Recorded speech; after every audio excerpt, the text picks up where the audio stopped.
has begun. Okay, again, my name is Matt Miller with the California League of Independent Notaries, and today we are here to talk about the SECURE Notarization Act of 2021, which was recently introduced in the United States Senate. Um,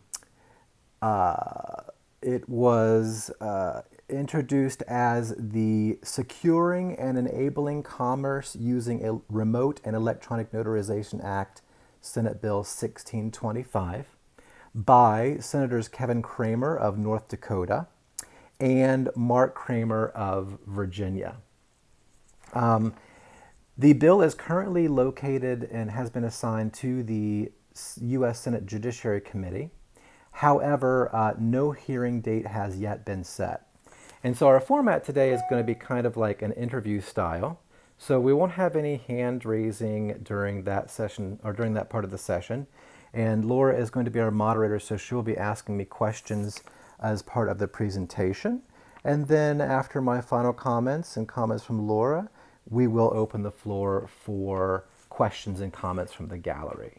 So, Laura, go ahead and ask away. Thanks, Matt. So for those who might not know me, my name is Laura Bewer, founder of Coach Me Laura and the Notary Symposium, and I'm a working notary for At Your Service, mobile notary. And although I'm in a state that does not currently have remote notarization, we are in the midst of working through that. And I, as I'm sure you are, concerned to know about how would this impact us to have a national bill that can impact all states who are not yet, as well as those who already have it, work with remote. So the first question, Matt, is can you give us a high-level summary of what's in the bill? Sure. So this bill would authorize remote and electronic notarization in all states for all notaries immediately, as soon as signed into law. As we know, there are 16 states that have not yet adopted remote online notarization, and believe it or not, we still have a handful of states that do not allow even electronic notarization. So this would flip that switch on for all states and all notaries. It also establishes minimum standards for remote online notarization, which include tamper-evident documents, multi-factor IDing vetting, and also the notary is required to retain a audio-video recording for 5 or up to 10 years, depending on your individual state. Also, it requires all state and federal courts to recognize remote and electronic notarizations as prima facie evidence, which means assumpted as genuine. And then, of course, the last part is that it preempts states from legislating outside of the SECURE Act, which mandates RULONA. So I'm not going to go too deep into RULONA because I could spend an entire hour on just that. But what RULONA is the Revised Uniform Law on Notarial Acts derived by the Uniform Law Commission. And this particular proposal calls for RULONA 2018. It's kind of like a model legislation or a guide for states to use when they are writing policy affecting their Office of Notary Public. And there are many versions out there. There's also MENA, or the Model Electronic Notarization Act, developed by the National Notary Association. And many states, in fact, have crafted their own approach to remote online notarization and notarization in general. Florida is a great example of that. Colorado and a handful of others. And then we also have what are called non-RULONA states, which just have put something together all on their own. Great. Thanks for, identifying, what they are trying to get their hands around in this bill. But it sounds like not everything's in the bill. What's not in the bill? Well, sadly, which is a very hot topic in today's world, is there are no data privacy protections for the consumer or the notary. So all the data being collected, including facial features, voice, ID credentials, answers to KBA questions, contents of legal documents, Any journal information that your state will require would be unprotected. So it could be sold, shared, used in any way if your state doesn't already address that. And to my knowledge, there's only a couple of states that have taken on that challenge so far, and that's the state of Colorado and the state of Florida. Also, there are no liability protections for notaries when the platform fails to properly vet a signer. So, in case you're unfamiliar with RON, the platform takes on the identity proofing and vetting process, usually by way of answering what's called knowledge-based questions, and then they do an analyze the ID based on the picture of the person sitting in front of the camera, that sort of thing. But in the current iteration, if that platform should happen to fail in its vetting process, because brothers look a lot alike, there's family members look a lot alike, so it's possible that could happen. They could, and then of course, if fraud occurs, they could always point to the notary and say, well, the notary had the final say, so talk to them. And I think that's unfair for practitioners because we don't have any control over their identity proofing and vetting process. Also, which I think this next part is probably going to bring up multiple concerns for people who already are RONs and for our training and coaching community. And that is that there are no training requirements for notaries, and there's not even an enrollment process in this bill for notaries. So, like I said, those 16 states that haven't done anything yet, and also U.S. territories, this bill is very far-reaching, would just be instant RONs just like that. And I think that's very dangerous and also unfair to remote online notaries who have made the investment of training and getting experience. More troubling, it omits the most significant parts of notarization. Yes, it covers identity proofing, and yes, it covers keeping a record of such audio video file, but it doesn't have any journaling requirements in it for remote online notarization. It doesn't have any seal requirements. It doesn't have any digital certificate requirements or certificate language requirements. So, like I said, states that haven't dealt with this yet, that may become an issue because receiving parties usually like to know if it was remote notarization or physical notarization, and some states have addressed that.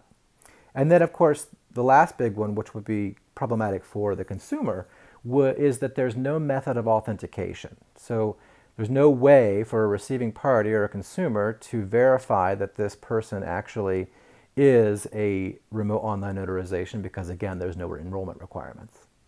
And then finally, when practitioners and consumers think about our remote online notarization and states adopting it, they think, oh, well, we're just turning it on, we're just allowing it. And, that is true in some regard, but also it costs money for states, Secretary of State's offices to open up and operate a new business program. And that's what this is. So there's no funding in this bill for states to roll out RON. And, in a state like California, for example, which I'm intimately involved in the process, the estimate is upwards of $25 million to get an RON program off the ground here. So that could be very problematic for states that, have very strapped budgets, especially coming out of the pandemic when revenue has been tight. So I just want to hang on that last part for a moment, Matt. Sure. So that we really understand what we're saying here is that when new ways of doing things, or even just new law changes, requires the regulating office for the office of the notary, usually Secretary of State, but it could be a different office, to then set up administrative rules and take care of the management of that. And that's the money you're talking about. Correct. It would be used for hiring staff and, doing studies and promulgating rules, and then, of course, ongoing management of the program. And so if there isn't any funding and this were to go through and notaries don't have to register or do anything, it's just, okay, you can do it, go get a platform and there you go. How would that impact notaries in a state like that who uh, who don't have the integration of the regulating office to help guide them on how to do that. Well, it would certainly be chaos, wouldn't it? It'd be like the Wild West. Yeah, you'd have notaries just cowboying it, and I think that's very dangerous for both notaries and the consumers. But this bill, how it affects notaries, like I said, it authorizes all U.S. notaries to perform both electronic and remote notarizations that not only occur in their state, but also affect interstate commerce. So, think about the industries that is supporting this, which is the banking industry, the real estate industry, and the technology industry. Those are all classified interstate commerce. So you could notarize for someone anywhere. Also, and this is where it gets a little murky. It in its in a bill, there's definitions, and then there's clauses that refer to those definitions. So this bill redefines notarization to include both in-person and remote, and electronic and tangible records as one, leaving no distinction between the two. So that could become problematic because, going back to the things the bill lacks, such as certificate language, for states that haven't adjusted their certificates, and even states that have RON haven't. Not all, but some. Could become problematic because in California, for example, our certificate language is very clear. It says personal appearance, and then I certify under penalty of perjury that statement is true. Whereas, personal appearance could be construed as, is that physical appearance or is that, online appearance? So it could become it could become another liability for notaries that they don't need. And then, notaries have to retain these audio video recordings for a minimum of 5 years and up to 10 years, which can become costly. It can become burdensome because, you might put something on a USB drive today, but then say 3 years from now, USB drives are being taken off the market. So you're going to have to transfer that data to something else, something new, so that you can continue to store it and meet the statute. So that can become burdensome for notaries. And then, this is one of my personal issues with no jurisdictional protections against industry consolidation. Up until RON, notaries haven't had to worry about competing with 50 other states. Now, you'll have to worry about competing with 50 other states, but more troubling, or more not troubling, but more of an issue down the road is how corporate industry actors will move to consolidate the business. These large companies that are facilitating these platforms are publicly traded companies, some of them, and they have shareholders or investors to please. So they're not getting into this to, just do notarizations here or there. They're going to do what Walmart has done, what Amazon has done, etc. They're going to want to consolidate the business and funnel it through low-cost locations. And I think that's problematic for notaries, and I think that's problematic for consumers, which I'll get into in just a little bit. And then, of course, because of the technology requirements in this bill, you will have to most likely sign up with a platform, because to build one, the latest going rate, even to build a platform for just yourself, is $100,000. So that would leave you ultimately with less control of your own business. And I think that this bill would lead to less opportunities for independent notaries, and not necessarily just less job opportunities, but less opportunities for notaries to have a voice in notary concerns in their state, which I think is detrimental to the profession overall. So, Matt, you started to actually go from, how it affects notaries, right into, let's think about consumers. And of course, the biggest benefit for consumers is convenience, but are there other things we should be considering as consumers? The convenience factor is great. You can get your documents notarized anytime, anywhere. No one's denying that. But we have to remember that notarization isn't about convenience. If this law was adopted, right away it would create significant issues regarding the authenticity of notarizations. Again, because there is no method of authentication listed in this bill. And then, of course, it would also increase the potential for fraud because fraudsters are watching for things like this. The good guys are on on top of these things just like the bad guys are, and they see this as an opportunity. We've seen things happen in the notary business before where signing services pop up one day and are gone the next, all in the name of fraud. So what would stop a platform or a notary from popping up one day and being gone the next to do carry out the same sort of thing? So it could become problematic for the consumer in that way.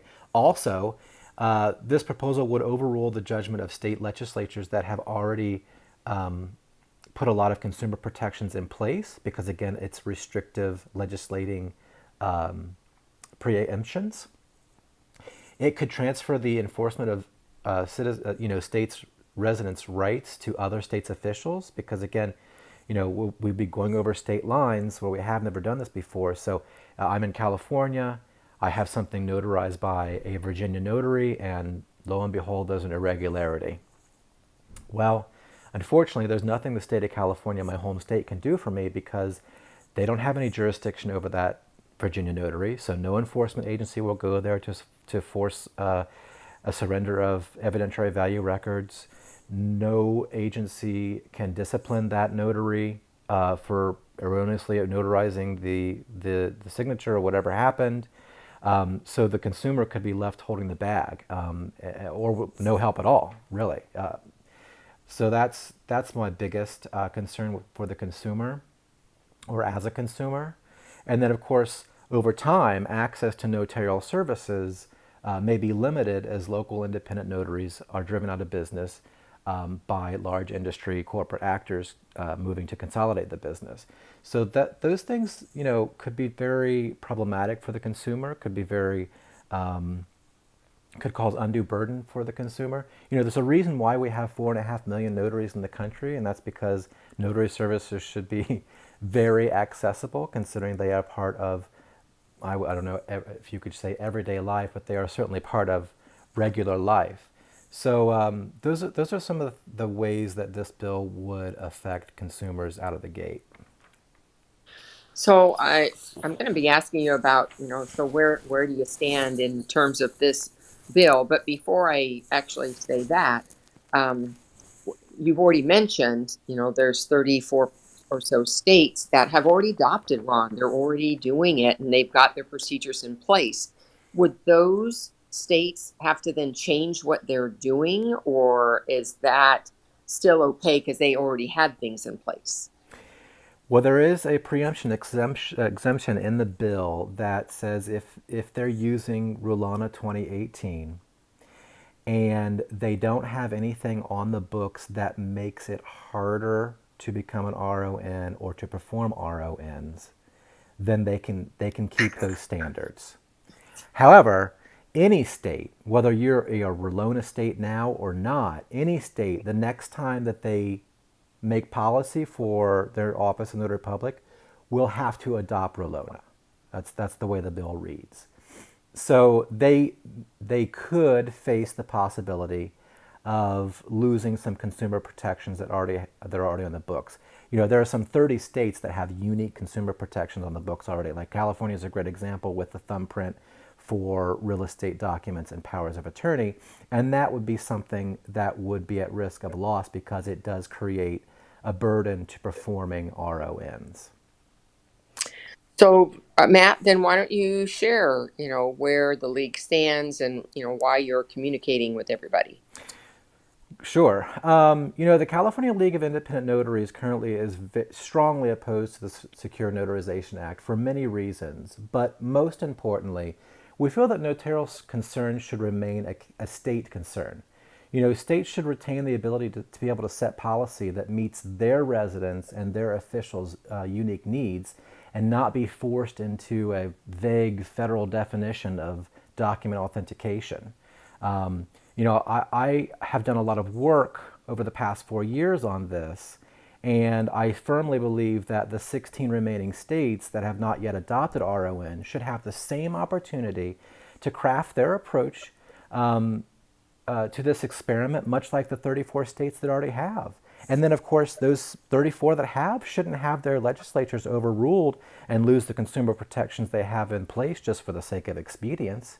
I really think that as the notary community, we need to stop letting everyone else tell us how to do business and start telling everyone how we're going to do business. So why don't you share what your plan of action is? Sure. So I am personally working with consumer protection and data privacy groups. I'm reaching out to state and national notary groups like the Pennsylvania Association of Notaries, the Ohio Society of Notaries, the National Notary Association. I have reached out to Secretary of State's offices. I'm also a member of the Notary Public Administrators group, which is part of the National Association of Secretary of States. I reached out to our state attorney general's office and others, and to mount more of a national level opposition coalition. But more importantly, for all of us, those of us that actually occupy the office of Notary Public, is a letter campaign. Now, letter campaigns seem old-fashioned and antiquated, but they have real power. Because everyone says, "Oh, Matt, why do you want me to, print out a letter, sign it, stamp it, and mail it?" It seems so ineffective. But, emails get lost, they get buried, they get ignored, they get deleted. But when you send a letter to a policymaker's office, a lawmaker's office, that letter has to be logged. Someone has to open it, they have to read it, they have to log it. So it has real power. And, I'm going to be working on some form letters this week that I'm going to get posted and blasted out soon enough. So, if we can get 100 notaries on average from all 50 states to send one letter to the chair of the Senate Judiciary Committee and one letter to the ranking member of the Senate Judiciary Committee, where the bill currently is, that would be 10,000 letters raining down on Washington, and I think would certainly get someone's attention. The special interests behind this proposal, they might have millions of dollars, but what we have are millions of voices. So I'm going to, make some final comments here, and then I'd like to hear from you, Laura, and then we'll open it up and get some questions and comments up from the floor on the stage. But folks, I don't want anybody to think I'm naive, and I don't want anybody to be naive. I acknowledge that we're up against some powerful interests here. I know that our path is steep, it's dark, and it's rocky. But if you guys are willing to fight alongside me, if you're willing to push on with me, I guarantee you I can lead us to a summit of success. We can draw a line in the sand and tell the realtors, the bankers, and big tech to back off. We can let this experiment play out so that federalism can take place, and then we can learn about who does this well and who does this poorly, and then take those experiences to adopt maximum standards of uniformity, not force minimum standards now. I have notaries, many of them actually over the years, tell me that, it's inevitable, big tech's going to take over, you might as well just accept it and just move on. And there's been times where I've come pretty close to that. But I think of a personal hero of mine. I was born and raised in Ohio, and for a short time I lived in a home that was once a stop on the Underground Railroad. And so I think of Harriet Tubman and what she used to tell her followers. What a harbinger of freedom of her time, I tell you. But look, she would tell them, she would say, if you hear the dogs behind you, keep going. If you see the torches in the woods, keep going. If they are shouting after you, keep going. Don't ever stop. Don't ever give up. Keep going, because if you want a taste of freedom, or in this case, success, you've got to keep going. But first, brothers and sisters, before we can keep going, we've got to get going and kill this bill. All right, Laura, go ahead. While you do that, I will open up the hand raising and get some people up here for Great. questions and comments. So I think Matt's done a great job of explaining, what we're looking at and why there's concern. And I also think that it's important to know that it's not that Matt or I are against um, remote notarization. We just think it belongs in the hands of our own state, so that our state can determine what's right for us. And if we're in a state that wants to have certain additional protections, that we can do that, and that we don't have to say, well, we're not allowed to do that because there's this bigger national uh, legislation that says we have to comply with that. And I do believe that remote online notarization has its place, and that it can be very useful, and it can be another line of business if it is approached in a way that allows us to maintain control within our own boundaries. So that's my thoughts on it. And I see people are starting to raise their hands, and I think everybody's going to have varying opinions. So let's have an opportunity to hear what other people, have to say about it. So Matt, do you want to call on people? Sure. Thank you, Laura. I appreciate your opinion. That's right on. It's not that anyone wants to stand in the way of progress, but by forcing minimum standards at a federal level just isn't the way to go about it. So, Anjanette, thanks for coming up. Please share with us your question or comment.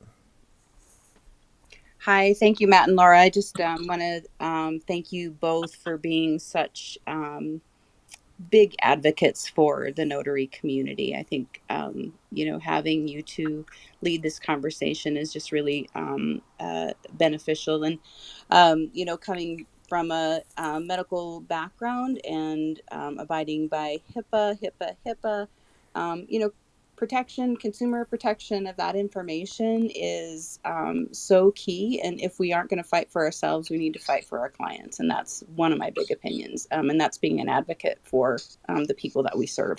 Being a public servant, we owe it to the public to protect them, period. That would be my number one comment.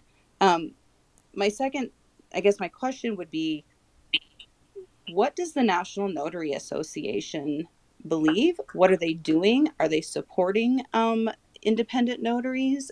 Because I believe, the dues that we pay to these notary associations is important, that they are also our advocates. And that's also an opinion of mine. But I just want to get your thoughts on what are they doing?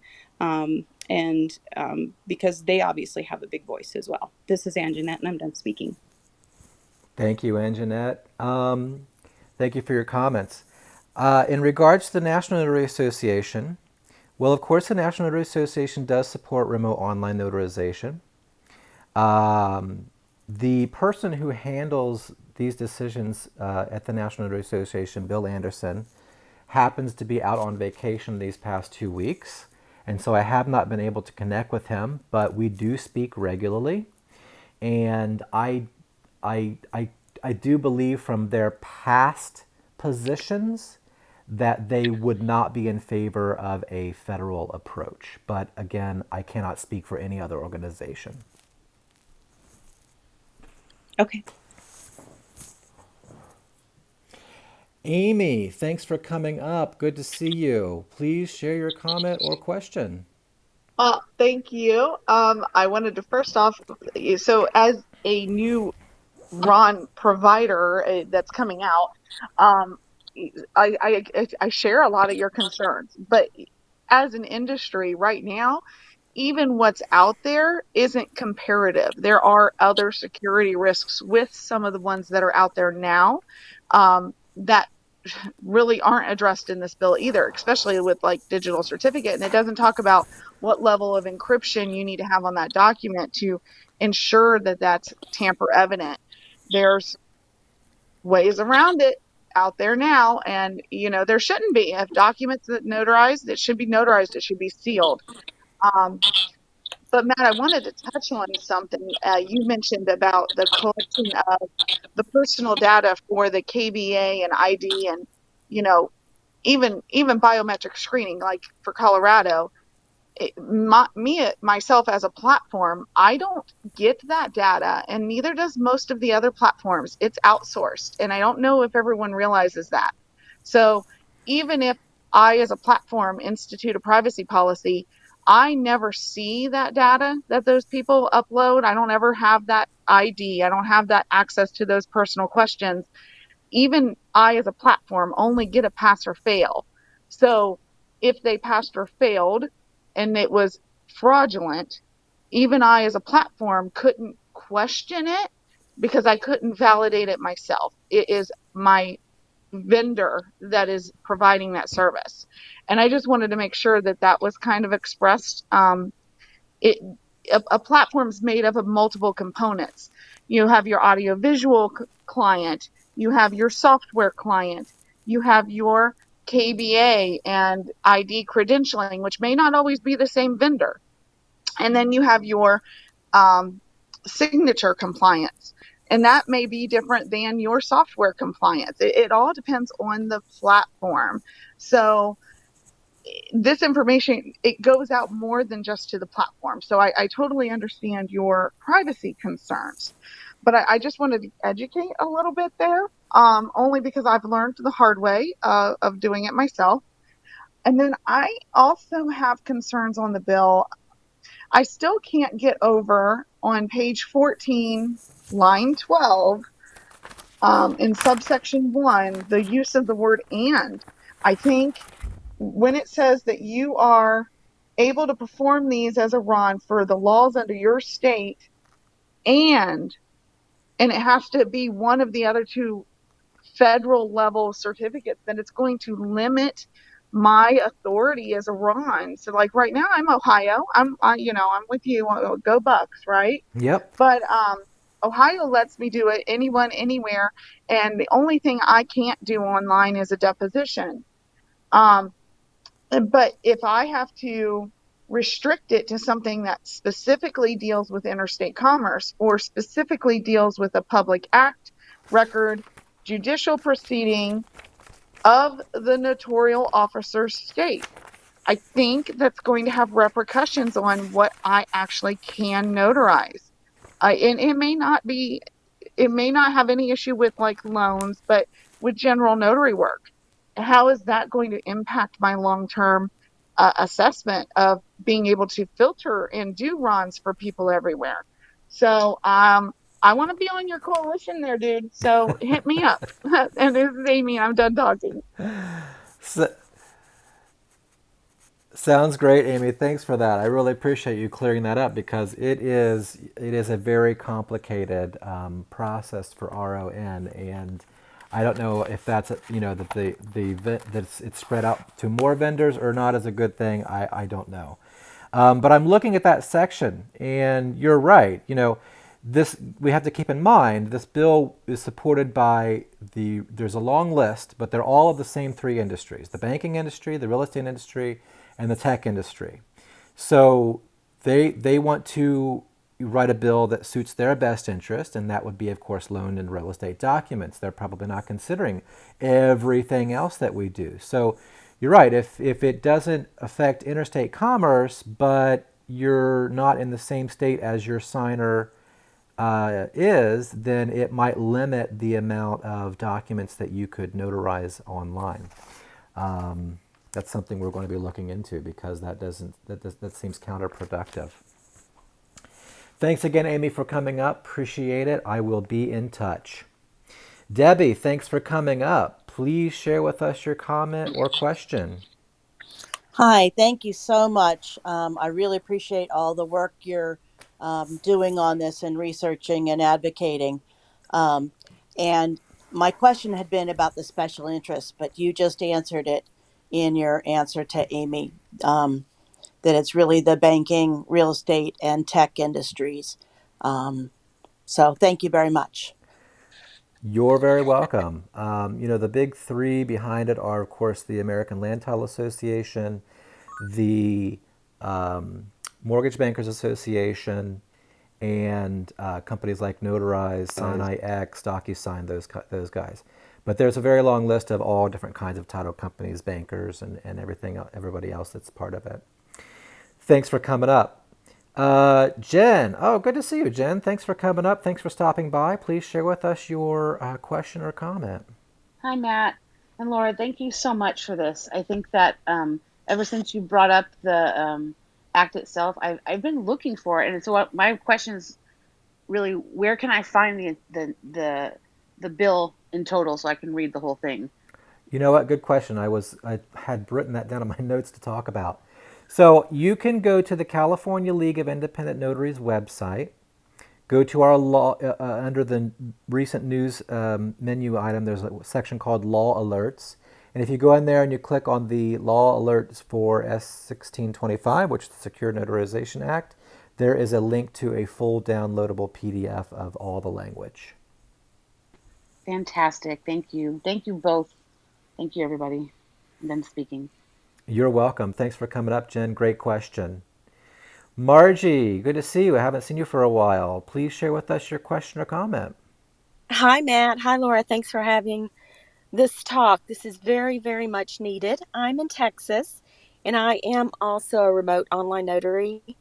And I just wanted to put in my 2 cents. I think that federal is not the way to go, that the individual states should be able to make their own rules and requirements. So I absolutely love, love, love what you're doing. And I would love to help you gather the 100 in Texas, and I can do that. Just DM me, let me know how I can help, and I will help you get the 100 and more in Texas. Thank you, and that's all I have to say. Thank you so much, Roger. You are a total rock star. Appreciate that. Please email me or don't let me forget, because I want to send you the form letters that you can pass out to your notaries, and then with the addresses and all of that. So thank you so much. That's one state. Who's next, guys? Oh, hey, Judy, thanks for coming up. Hey, Matt. Appreciate it. Please share with us your question or comment. Well, first of all, I want to thank both of you for this. And like Marty, I will volunteer to get your 100 people in Pennsylvania. I will do what I can. So reach out to me. Let me know what you need me to do. Send me the letters, and I have a group. I'll do whatever I can. Fantastic. Thanks so much, Judy. I really appreciate your help. You're welcome anytime. Thanks for coming up. Okay. Hey, Suzanne, how's it going today? Please share with us your question or comment. It's going. It's so great to see you and Laura. It's been too long, but I just wanted to also lend my support in any way possible. As you know, I'm here in California. I've worked with both of you, um, and I'm happy to try to rally up those notaries that are on the East Bay to help get those letters sent in. I have personally sent in a letter to the Secretary of State regarding our state wrong, and would be happy to, get a letter out to make our voices be heard, because as you mentioned, technology is the way of the world and it's happening, but I don't want it to happen in a way that's going to put us at risk, because like many independent notaries, it may result in me, closing my doors to that service. And I enjoy what I do way too much to let that happen without a voice. So thank you for being our voice. I'm done. You are very welcome, Suzanne. Thanks for coming up. You've been a long-time supporter, and I really appreciate all that you do. I will definitely reach out when I have the letters ready, and let's see if we can, really knock the socks off of them in DC. All right, guys, who else has a question or comment in regards to the Secure Notarization Act of 2021? That's what we're talking about today, if you've come in after the introduction. We are recording this session, so if you missed parts of the interview, you'll be able to go back and listen to it, or if you have, brain freeze because of all the information, you can go back and listen to it again. I'll be posting it soon on our website. Um, let's So, see. Matt, Yes. while we're waiting for somebody else to come up, I just want to share because there's probably a lot of people in a state perhaps that doesn't have RON, such as our own California. And in our own state, we are actually making progress towards having RON in our state, but doing so in a way that is more notary friendly and that will have some consumer protections. And we may not get everything we want, but the fact that we're in dialogue with those players and that we're part of the process is really speaks volumes to how important it is that other states have that same opportunity to do that so that they have legislation in their state that they feel best serves their constituents. So I just want to add that. Very good point, Laura. Thanks for bringing that up. You're absolutely right. Because, you know, like you said, California, if anybody here watched the info briefing with the Secretary of State a few weeks ago, I have an active deal on the table. New York has an active deal in their legislature. The state of Illinois, they did a long 2-year study and now also have a deal in their legislature. And if this act were to be adopted, all of that work would be in vain. So it is, as you can tell, this bill's about much, much more than just remote online notarization. And I think everybody gets that. Deanna, thanks for stopping by. So good to see you. Please share with us your comment or question.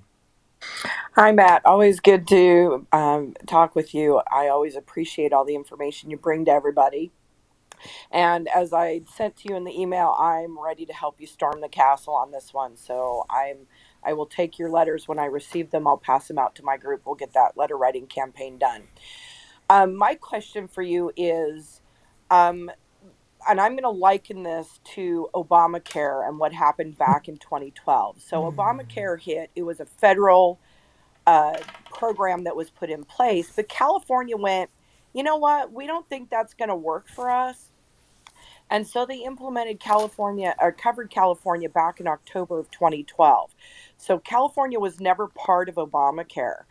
Do you think that maybe with the federal regulations that are trying to go through right now for Ron, do you not think California would be able to go, well, hey, we don't think that's going to work for us and we're going to do our own thing? I'm Deanna. I'm done speaking. Thanks, Deanna. Very good question. So for those that don't understand legislative language, and there's still a lot of it about it that I don't understand, I constantly have to seek the help of people who do this for a living. But there is a section called Section 9. And what that is called is a preemption exception. And it specifically states that you cannot legislate out of this. So it prohibits states from enacting legislation that would counteract sections 3 and sections 4, and sections 3 and sections 4 are the sections that authorize remote online notarization and electronic notarization. So there is no opt-out in this one. Hope that answers your question. Thanks again, Dana, for coming up. Thanks again for your support. I will get the letters out to you just as soon as I can. Thank you, Matt. Phil, thanks for coming up. Thanks for stopping by. I really appreciate your time, sir. Please share with us your question or comment.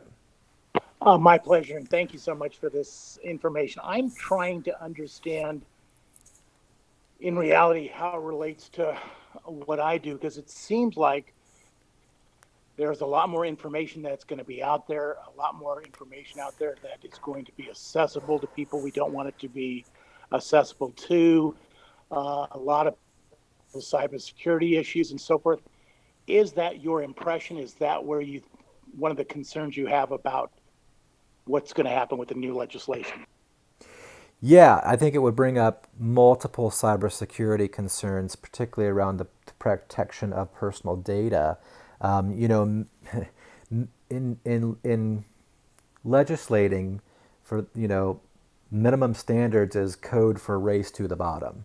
So I think that it could create more liability for notaries. I think that there is definitely if I was going to go into this, even if California adopts a much stronger RON bill, which is my hope, I'm still going to want some kind of cybersecurity insurance or legal aid behind me because it's such new technology that it's so risky. And we all hear in the news from week to week, XYZ company loses millions of records or whatnot. So, and because of the nature of the work that we do, we are authenticating documents sometimes that relate to millions of dollars.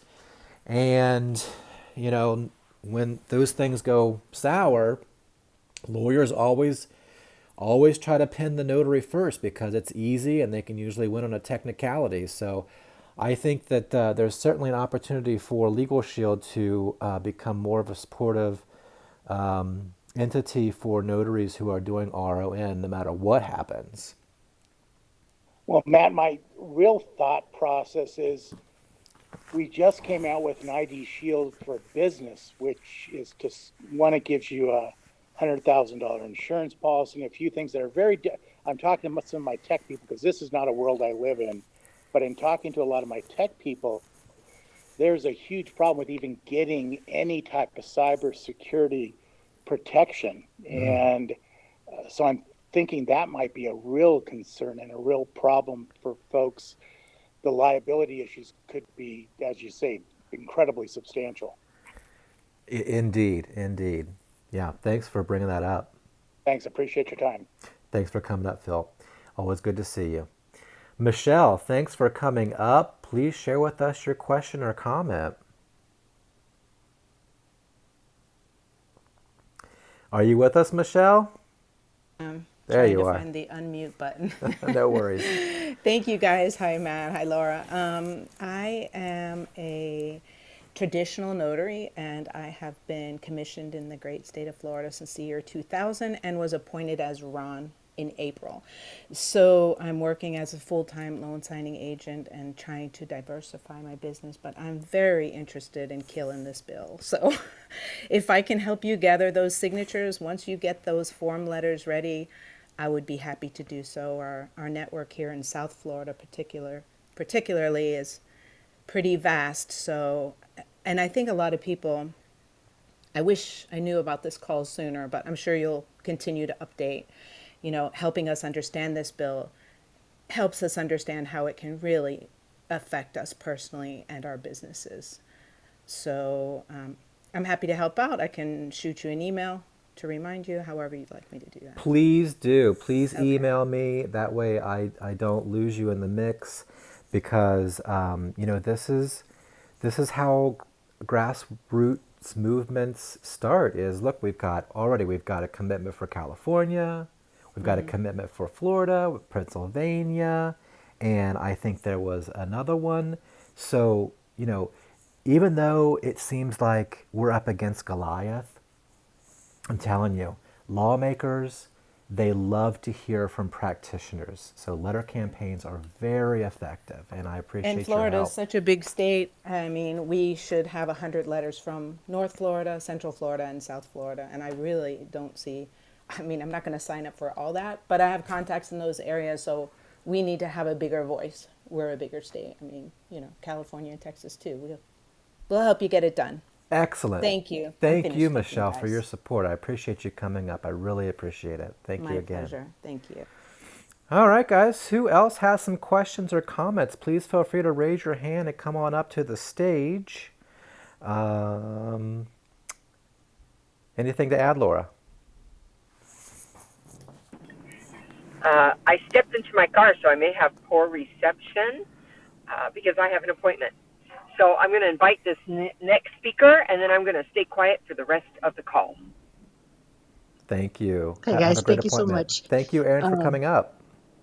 so I did come in late and you said this would be recorded and we would be able to view it or listen to it later. I'm wondering how will we access that? I'm Android user new to Clubhouse. So is it a feature that's inside of Clubhouse or is it something that will be through our connect like how do we do that, please? Sure, no problem. So Clubhouse does not have a built-in record feature, so I'm using a third-party app to take Hey, care of that. what? Oh, Lita, could you mute What's for wrong? us? So I'm recording it that way, and I'm going to post it most likely on the California League of Independent Notaries website, and I will blast it out to our newsletter subscribers. So if you're not already a newsletter subscriber, you should go to our website and sign up for our free newsletter so you'll get the blast.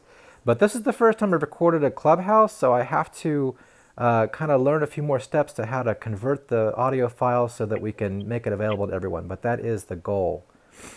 Fantastic. I look forward to hearing and supporting what you're doing as well. So thank you so much. Thanks, Aaron. Appreciate the support. Thanks for coming up. Lita, thanks for coming up to the stage. Please tell us your question or comment. Hi, sorry about the mute. No, no Um, problem. Thank you guys. This is great. And I just wanted to find out how would our current E&O, sorry about the car, I'm trying to go somewhere. How would our current E&O protect us, or if this comes into play, would there be another type of or insurance or something that we could get to cover us for that? Sounds like really bad. Well, I'm not a remote online notary, so my E&O insurance covers paper notarizations. I don't know what current RONs are doing. If there are any in the audience, please come up and let us know if you buy a separate policy or if your policy also covers remote electronic notarizations as well as paper notarizations. But great question, Lita. Thanks for coming up. I appreciate that. Uh, Thank you. you're welcome. Nicole, thanks for coming up. Please tell us your question or comment. Hey guys, I'm Nicole. I'm in Virginia, and obviously we're already RON enabled and have been, since the beginning. My, I guess, concern about the bill. First of all, I'm going to just readily admit I have not read the full thing, so we'll look forward to doing that. But when I first heard about it earlier this week, I think that was before TNT. I saw it come across on my Twitter feed. Uh, my question about it really is with enabling everybody to just be a Ron, that to me introduces a security risk when it comes to people who don't want to perform online notarizations, because all these folks are going to now have the ability but may not ever use that ability. And so right now it's an opt-in type of thing. So you have to physically say, I want to be a Ron, and you go out and you get approved as a part of your commission. You get approved for that piece. But going forward, if this passes, it sounds like everyone's just going to be able to have that as a part of their credential, which to me creates an increased liability because people don't know how to use technology. And I'm just going to be straight up with that. I know there's a lot of folks on here who are not technologically advanced, who don't want to sit there and learn the product, but have the credentials. And these are supposed to be things that we keep secure and keep on lock, and ensure that we never ever let anybody interject with that. So it just to me creates an additional liability. And I guess my question is, what does that rollout look like, and how, according to the bill, how is it keeping things secure from malicious actors in coming out to take advantage of somebody who doesn't want to be a Ron, and who has never, let's say, gone out and got their IdenTrust certificate credentials? Does that make Great. sense? Yeah, I'm right there with you. And really good question. Yeah, you know, it does allow for, the 34 states that already have adopted some form of RON to keep their enrollment requirements and or training requirements for RONs. But like I said, there's 16 states and some odd territories like the Virgin Islands, Guam, Puerto Rico. None of these places and states have adopted RON. So for in those states, that's where that's where multiple concerns pop up, because those notaries, like you said, a snap of a finger would be RONs, and that's problematic for those of you that have made the investment of training and licensure to become an RON. And I think that it would also raise multiple concerns for our trainers and coaches. And then, for us as a professional organization, of course, we support training and qualification. So yeah, that's a huge concern that that's just one of the reasons why we would never be for this bill. And even the bill I'm working on in California would require some kind of enrollment process and mandatory training, because you're right. RON sounds convenient, but it's really complicated. It's hard. It's not easy. I've sat down and gone through many demos. It's not a cakewalk. So I definitely understand your concern. I share your sentiment, and yeah, it was a really good question. And thanks for coming up and asking. Thanks for doing this. I appreciate it. You're welcome. Thanks for stopping by. Diane, thanks for coming up. Let us know what your question or comment is. Hi, Matt. Hi, Laura. Thanks, guys, for putting this together because I just learned a whole herd of new information that I didn't know. My question is this, Matt, what if you are from one of those states where somebody didn't pop up and say, hey, I'll help get you your 100 signatures or whatever? Would you consider putting these form letters out on the California League of Independent Notaries website somewhere so that we can go and download them and fill them out and get them to where they need to go in a timely fashion, rather than scrambling and trying to find someone that has them?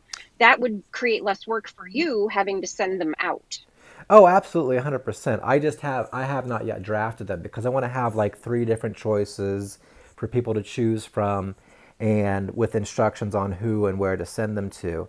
But yes, they'll absolutely be posted on the website, so they'll be easily downloadable as PDFs. That way you can cut and paste, customize them with your Beautiful. information, sign them, and send them. So absolutely. But I also will probably blast them out in a like an alert email. Say, hey, this is our plan of action. Here's what you do. Okay, perfect. Thank you. You're welcome. Thanks, Diane, for coming by. Appreciate your support. Michelle, let us know what your question or comment is. I wanted to help shed some light on Lita's question about requirements for E&O insurance just based on what we are in Florida. Fabulous. So the RON requirement for E&O in Florida is 25,000, and I have 100,000 as a loan signing agent. And the only other requirement as far as that goes is that I had to increase my bond from 7,500 to 25,000. That's all. So does your same E&O policy altogether, or is it two separate policies, one for pay? It must be the same. It must be the same. Because they didn't require me to get a Ron specific E&O Okay. policy, which kind of strange because All right. Well, yeah. thank you for educating us on that. Sure. I did not know that. Thank you. You're welcome. Amy, how's it going, Amy? I just want to touch on that real quick. My sister's out of Florida, and there was a specific bond for remote notary she had to get. So I don't know if it piggybacked or not. I'm sorry for the dogs, but it is listed under the NNA as a remote notary bond, FYI. And I'm done speaking. Thanks for sharing, Amy. For those who aren't in RON states, all of this stuff is foreign to us because we don't have to know it. It's not part of our education or our exam. So I appreciate you shedding light on that. Thank you. Phil, back up. What's up? Well, very quickly, I'm just going to speak from 36 years of working with insurance departments across the country.